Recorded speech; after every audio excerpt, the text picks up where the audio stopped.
Olá, boa tarde. Hoje o nosso trabalho será sobre Quincas Borba, o livro Quincas Borba, do autor Machado de Assis.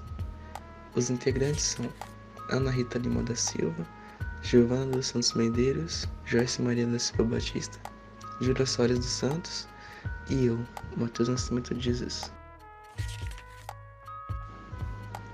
Síntese. Após a morte de Quincas Borba, narrada no livro Memórias Póstumas de Brás Cubas, a fortuna herdada por ele foi deixada para seu amigo Rubião, professor de Barbacena, cidade onde residia o filósofo. O dinheiro vem acompanhado do compromisso de cuidar do cachorro, também chamado Quincas Borba. Subitamente enriquecido, Rubião se muda para o Rio de Janeiro e já na viagem conhece o casal Sofia e Cristiano Palha, que se comprometem a lhe apresentar-lhe a corte e cuidar para que ele não seja alvo de aproveitadores. De fato, Sofia e Cristiano logo incluem Rubião em seu círculo de amizades. Com a convivência, nasce o interesse de Rubião pela bela Sofia. Ela logo percebe a paixão que provoca, utilizando-se disso para envolver ainda mais o milionário. Acreditando-se correspondido, Rubião se declara amada durante um baile. Sofia comenta com o marido a ousadia do convidado, mas Cristiano tenta diminuir a ira da esposa, comentando que já devia muito dinheiro a Rubião. O marido ainda sugere que ela alimente aquele sentimento, para que eles possam continuar a explorar o pobre milionário. Frustradas suas tentativas amorosas, Rubião decide deixar o Rio de Janeiro. Cristiano fica preocupado com a notícia que o afasta de sua principal fonte de renda. Por isso, insiste com um amigo para que fique, assinando com futuros encontros com Sofia. Acompanha nessa tentativa também certo Camacho, político que também tira vantagem da bondade e da ingenuidade de Rubião. Convencido, este decide permanecer no Rio de Janeiro. Rubião e Cristiano se tornam sócios em uma importadora, Palha e Cia. Com o tempo, o capitalista passa a administrar os bens e a fortuna do mineiro. A condição de vida do casal Palha, melhora a olhos vistos.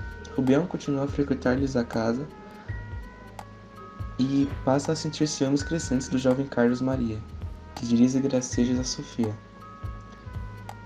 Atingido em estado de desespero, Rubião chega certa vez a gritar com Sofia, insinuando o adultério.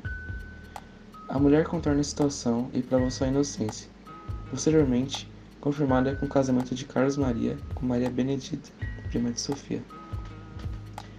Cristiano rompe a sociedade com Rubião, alegando a necessidade de desligar-se da empresa a fim de capacitar-se e assumir cargos no sistema financeiro. Na verdade, já estabelecido, Cristiano quer continuar a conduzir sozinho seus negócios. Sofia também se afasta de Rubião, recusando-lhe seus insistentes convites para passeios. Enlouquecido de desejo, Rubião visita Sofia, mas a encontra de saída. Quando ela sobe na carruagem que a espera, ele também entra, intempestivamente, baixando em seguida as cortinas. Mais uma vez, declara-se a ela, dessa vez acrescentando ser Napoleão III e ela sua amante. Sofia percebe a demência de Rubião. Logo, a notícia se espalha por toda a cidade. Seus delírios se acentuam à mesma proporção em que seu patrimônio diminui. Por insistência de amigos, os pais assumem a responsabilidade de cuidar do doente.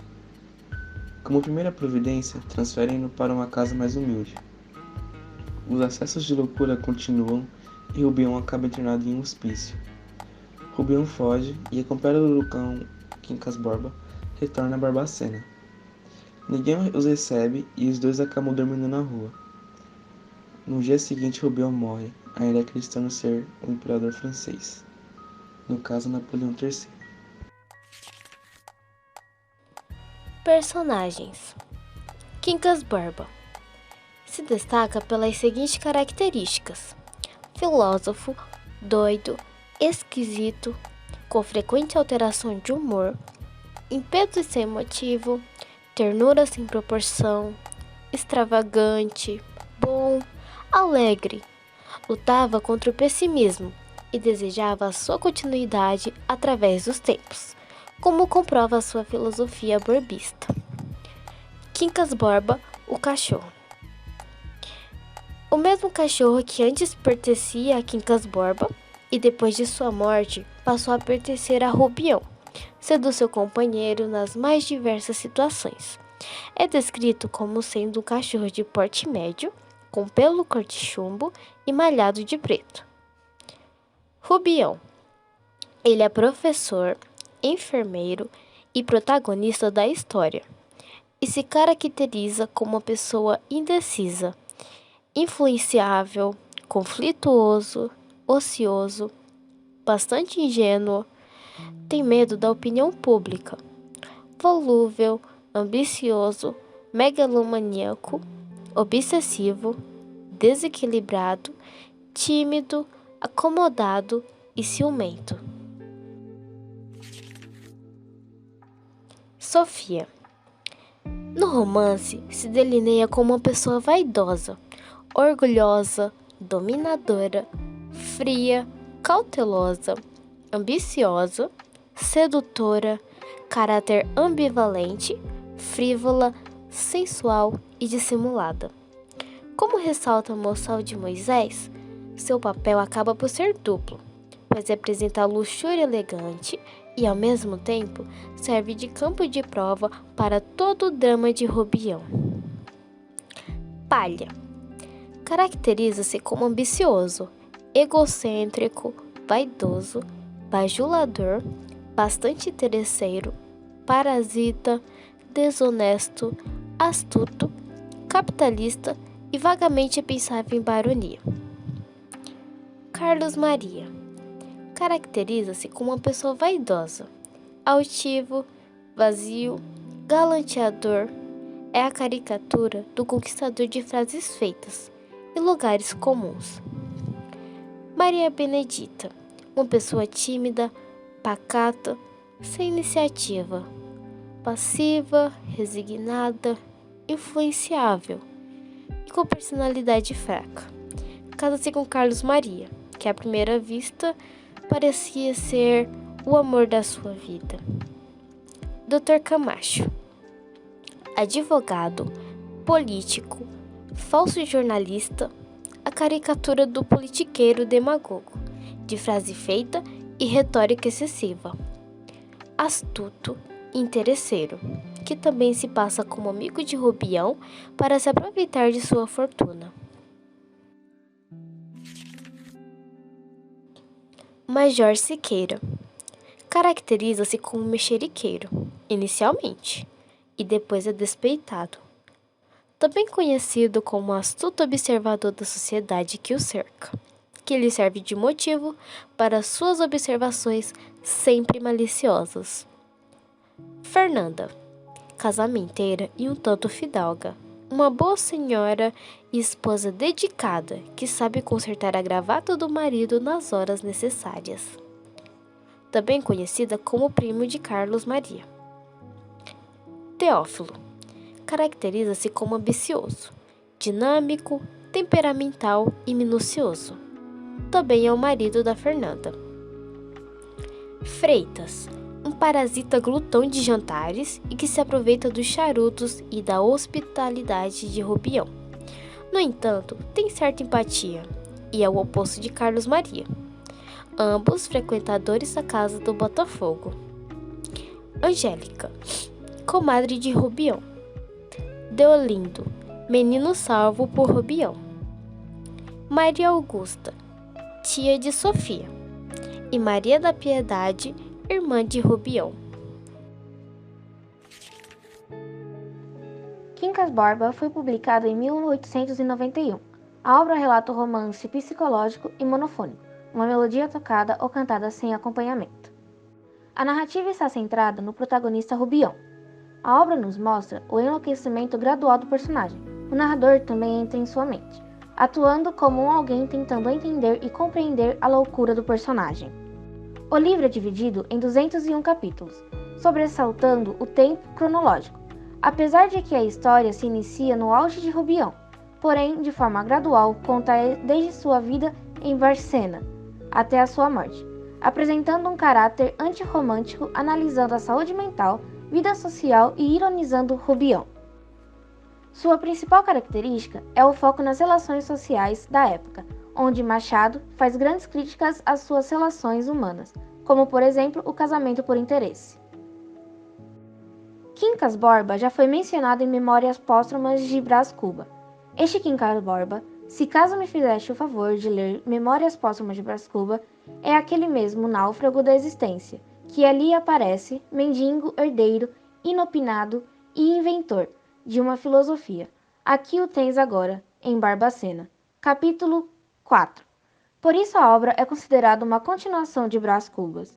Em ambas as obras, Machado de Assis menciona sobre a teoria do humanitismo, criada por Quincas.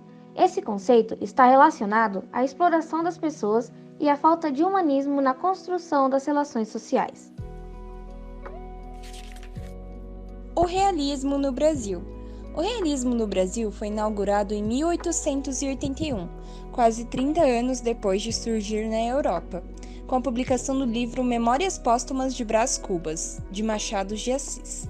Se na Europa o surgimento desse movimento literário estava associado às consequências da Revolução Industrial, no Brasil ele estava vinculado à decadência da economia baseada em práticas escravocratas, ao descontentamento com a monarquia e à dependência econômica em relação aos países ricos. Os principais autores do movimento literário do realismo no Brasil foram Machado de Assis, Raul Pompeia e Aloísio de Azevedo. Os dois últimos e suas obras também são enquadradas no movimento naturalista. Características do realismo. O realismo é um estilo de época antirromântico que privilegia a objetividade, a análise dos comportamentos coletivos, a crítica à realidade e também à burguesia do século XIX. As características que predominam nessa escola literária são: tem particular interesse nos comportamentos coletivos, em oposição ao individualismo romântico, retrata a vida cotidiana e monótona da classe burguesa, em vez de enaltecer suas qualidades heróicas, critica a realidade e opõe-se ao escapismo, fuga da realidade romântica, ataca o estilo de vida burguês, sua hipocrisia e futilidade e interessa-se pelo funcionamento e organização da sociedade, e não por anseios individuais. Contexto histórico. O processo de enlouquecimento do Rubião pode ser analisado como um recurso alegórico utilizado por Machado para interpretar o contexto político brasileiro, por meio dos acontecimentos franceses ligado à figura de Napoleão III, primeiro presidente da Segunda República Francesa e imperador dos franceses no Segundo Império Francês. Por meio de um golpe de Estado em 1851, o recurso e a figura da política francesa é explicada a partir de uma análise do contexto político e social do Brasil. A época referida pela narrativa, bem como a leitura de aspectos narrativos desse folhetim, sobretudo em relação à hipótese aqui aventurada de que a menção a Napoleão III se refere ao contexto político e social específico do Brasil Império. Biografia do autor. Joaquim Maria Machado de Assis, conhecido popularmente como Machado de Assis, nasceu em 21 de junho de 1839, no Rio de Janeiro. Seu pai, Francisco José de Assis, era brasileiro e sua mãe, Maria Leopoldina Machado da Câmara, era açoriana. A família vivia na Quinta do Livramento, que pertencia à viúva de um senador, Maria José de Mendonça Barroso, madrinha do escritor. Em 1855, com apenas 16 anos, tornou-se tipógrafo, aprendiz na imprensa nacional, e na mesma época escrevia seus primeiros versos para a revista A Marmota. Posteriormente, começou a trabalhar na redação do Correio Mercantil e do Diário do Rio de Janeiro, conhecendo diversos escritores românticos do período. A carreira literária do autor. Conhecido primordialmente por seus romances, Machado de Assis também foi poeta, crítico, dramaturgo, tradutor, contista e cronista. O autor fluminense tornou-se o maior expoente da literatura no Brasil e foi um grande destaque da prosa realista brasileira. O escritor, que passou por uma primeira fase apenas tímida em termos de composição crítica e estilística, tem um salto qualitativo a partir de Memórias Póstumas de Brás Cubas e mergulha nos egoísmos e nas hipocrisias da classe burguesa brasileira do século XIX e do início do século XX. A segunda fase da ficção machadiana é conhecida como realista. Machado de Assis iniciou-se em um primeiro momento como escritor de obras pertencentes ao romantismo. Entretanto, em sua segunda fase, reinventou o romance brasileiro. Aqui há um aprofundamento no psicólogo de suas personagens, e a historicidade dá lugar para o íntimo do ser humano, seus anseios, além da própria hipocrisia da sociedade burguesa, desnudada em livros como Memórias Póstumas de Brás Cubas, tendo como principais obras deste momento a clássica Memórias Póstumas de Brás Cubas, Papéis Avulsos, Histórias Sem Datas, Quincas Borba, Várias Histórias, Dom Casmurro, Esau e Jacó e Memorial de Aires. Bom, e estas são as referências. Cada qual sabe amar a seu modo. O modo pouco importa. O essencial é que sabe amar. Machado de Assis. Muito obrigado e tenha um ótimo dia.